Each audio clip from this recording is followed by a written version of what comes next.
See, what happened when I tried to apply for jobs, and many of my peers were trying to apply for jobs, we went to these best places to work lists. We went from 1 through 70, changed one line in the cover letter, and blanket applied, hoping that we could get that best place to work, hoping that we could be a part of that environment. What we didn't realize is that a best workplace culture doesn't exist.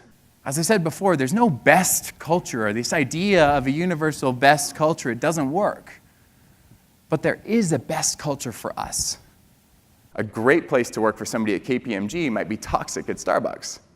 Somebody that works at Starbucks may hate to work at KPMG. And so understanding the environment that we create, the experience that we have for our people is more important now than it's ever been before. Take it from Zappos. Zappos is an online shoe retailer out of Las Vegas. They've done incredibly well year over year. They just top the charts for the incredible experience that they have in the workplace. And they attribute their success to the culture, to the unique experiences they have. They've done it so well, they know exactly who they're hiring, not what they're hiring, that if they hire the wrong person, they will offer them $2,000 to quit after 2 months. Here you go, bye-bye. You know how often they use it? Never. Because they know exactly who they're going to bring on and what experience they want to be a part of.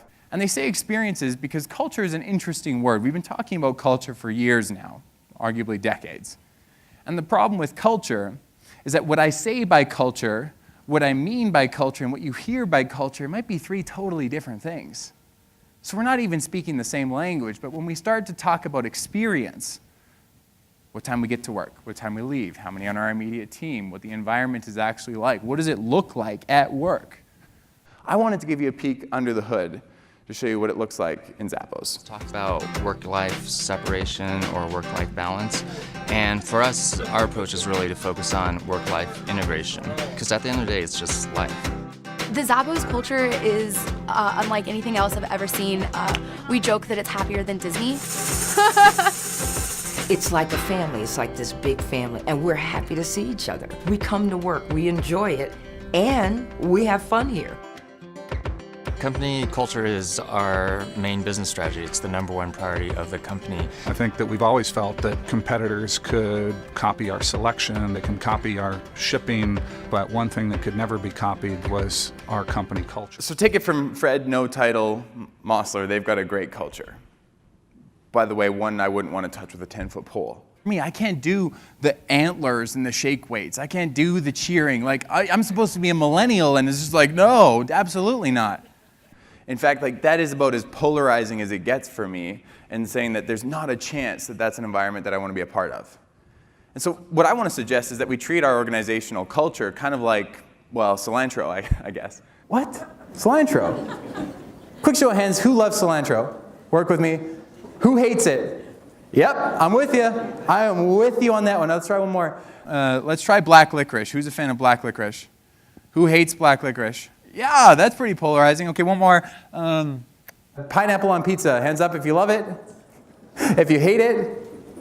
How about Coke or Pepsi? Coke, Pepsi, water because we're in Vancouver, probably. Yeah, that sounds about right. They're polarizing. You either love it or you hate it, and there's not much in between.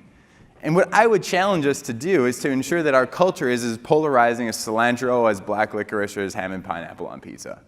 Because, hey, you can't be everything to everyone, right? And as soon as you try, you become nothing to anyone. Because we don't want the people that are, meh, that could be fine. We want the people that, hell yeah, that'd be awesome. Or no, not a chance, like Zappos is for me. Because when we do this, we understand that, hey, this is the people that are going to be totally aligned with what we're trying to do. Because what happens when we look at this experience, when we look at the mission, vision, values of our organizations, we found that only 10% of companies operationalize their values. There are these great statements that live on the boardroom wall that have a great framed picture in our office, but we can't actually operationalize. We don't know how that translates into how the organization functions. So what I would challenge you to do in this time of transition when we're trying to attract leadership, at any level for that matter, is to understand the heart of your organization. Understand the habits, the artifacts, the rituals, and the traditions. What are the things that make you, you?